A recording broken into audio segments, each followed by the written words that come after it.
it looks like we might have a question for you. You ready for this? You want a question? Yeah, we can take that question. All right. We are going up north to Canada. Heath, him, has some questions for Ben, and maybe about brains and stuff. And what you got, Heath? How are you? Hi, I'm not too bad. How are you guys? Pretty good, pretty good. All right. Okay. What you got for us?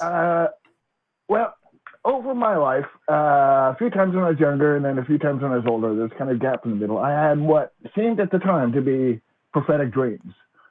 Like I'd be at work or whatever, and suddenly I'd be like, oh shit, this is what I did in my dream. And then someone would walk over it and it's like, oh wow, that's what happened in my dream. And this would kind of loop. And I would keep thinking to myself, oh, I should be able to predict what happens next. And then something would happen and go, oh, that was it. It was just on the tip of my brain.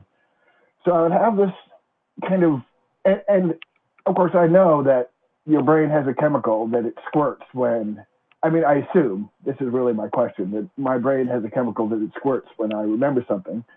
And that'll sometimes squirt at the wrong time and kind of throw someone into a loop. And so I kind of want to ask about that. And I also wanted to talk about how absolutely real it feels. Like when your brain is squirting you the correct chemical at the incorrect time, it feels like it should, because that's how your brain, I'm assuming, gets that message across normally. So it feels very normal in a way, like it passed through a lot of my filters in a way, that it was given kind of authority that it didn't earn in a weird way. If Yeah, can I ask you a question? Like, you don't have to give a lot of detail, but kind of what kind of situations were happening in these dreams that seem to be prophetic? Well, okay, so I wouldn't quite be able to remember the dream. That would be kind of how my brain presented it to me. So I'm a metal worker. I work building bits for sets in the movie industry. And so I spend a lot of my time just chopping up chunks of metal and drilling holes in them for the welder. So it's a lot of repetitive work, loud. We're wearing a lot of safety equipment. Is that the kind of thing you're wondering about? Well, yeah, I'm wondering, are these kind of mundane type dreams? Like, oh, I had a dream that I was at work and I forgot my lunch, and then it turns out the next day I actually did forget my lunch. Like, is it mundane things like that, or are we talking like prophetic? Like, I had a dream that I saw God, and then I saw God that day. Like, I'm just trying to gauge like how common of situations you're experiencing. Okay, so I wouldn't actually remember the dreams. I would just get told by my brain that I was remembering a dream, and if I just tried a little bit harder, I could remember the dream. So it was kind of presenting it to me in a believable way, if you know what I mean. Yeah. Like, I don't think the dreams actually happened. Okay. I just think I was at work, and then suddenly my brain started telling me that this was similar to a dream. And one of the ways it would try and convince me is it would say, oh, I remember when you woke up from this dream, you said to yourself, wow, what a strange dream that was. And of course I do that a lot, and it wasn't actually remembering the dream. It was remembering waking up from the dream. So there's no actual information that could have been used. Like, I wasn't actually getting any information ahead of time. I was just being told, oh, you almost got that ahead of time. You were just about to remember that, and then it happened. And so if you just been a little quicker to remember that. Yeah. Real quick, Heath, and definitely Ben is out of the two of us here on the show today.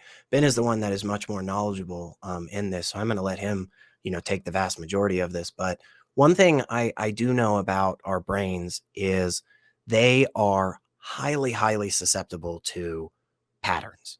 And oftentimes what happens is the reason that we make these, mistakes in reasoning or we feel as if we're experiencing deja vu or have these prophecies or all this other jazz.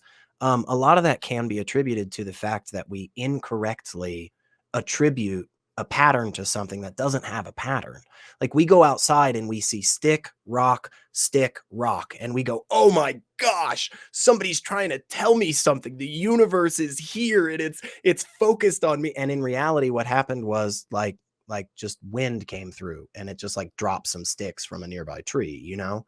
And so when our brain finds those things that it thinks are patterns, it jumps on them and it latches onto them. And especially if you've had, let's say, for instance, over the past, over the past week, when one of these, kind of sort of prophetic moments was happening, let's say you did have a dream or two where you just kind of dreamed about mundane stuff, where you were just like at work or whatever, eating lunch.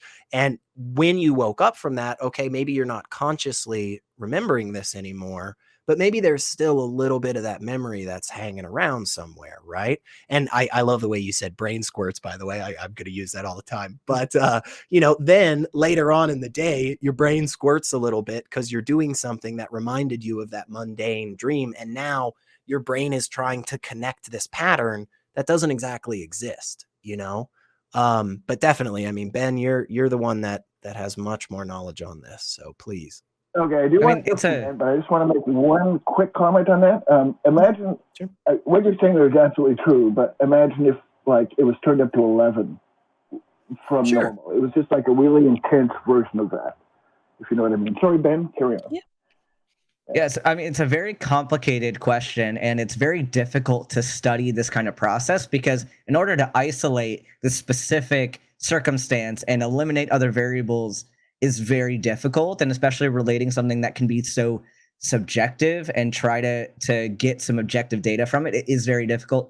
But there's some different hypotheses about why things like deja vu happen, and one hypothesis is that information could bypass your short-term memory and go directly to long-term memory, and you're not aware that it's in your memory. And especially if you're sleeping and are processing this information but not aware of the fact that you're processing it, you could wake up and feel like this is experience that happened to you. But along with kind of the pattern thing, this kind of relates to my talks about intuition and how certain brain shortcuts that we make are just how we think about the world in general. We don't often think of, I'm going from thought A to thought B to thought C. It often happens in this like thought soup, and you pull what you can remember out of that. But a lot of decisions we make in our lives are based on experiences that we have. So, like something that I apply a lot to clinical reasoning, and people will say, I used intuition to diagnose this thing. I just had this gut feeling that this is the condition they had. Like, no, you didn't. It wasn't a result of your gut feeling. It was a result of your experience, and you've seen this condition X number of times, and you have data there. You just can't remember that you have this data stored in your brain. So someone with years and years of medical experience is more likely to be able to trust their gut instinct than someone who doesn't have that training, because their instinct isn't actually an instinct. It is repetitive experience. And I think that might be what's going on here is you're having these experiences that are being stored in memory, and then they'll come up and you'll remember that you had this experience, but you can't quite pinpoint where it happened. And you're just not consciously thinking about it step by step by step, because our brains don't do that. We'd operate very slowly if we had to think through every single step. So, and again, I could be wrong. It's a hypothesis. It's not a conclusion. And it's definitely a very nebulous area of psychology that would probably warrant further study. But at least in the meantime, that's what I would guess is going on here. And before we... Oh, hang on just a second, Heath. I was just going to say, because we do have a bunch of other really great calls as well, and we do want to make sure that we get to them too. So before we let you go, I always, this is one of those moments I know I have enough knowledge to be able to say stuff like this, and I feel confident Ben would back me up, but please stop me if you don't. But if these experiences are things that are happening regularly and they are affecting you negatively, please go talk to somebody that is trained and has studied in this and can actually provide you with some help. And there are a lot of really great places you can find secular therapists and so forth. If this is something that is actually, you know, causing you distress and, you know, messing with your kind of normal habits of life and stuff. So, No, but I find it curious. I'm just fascinated by how the brain works.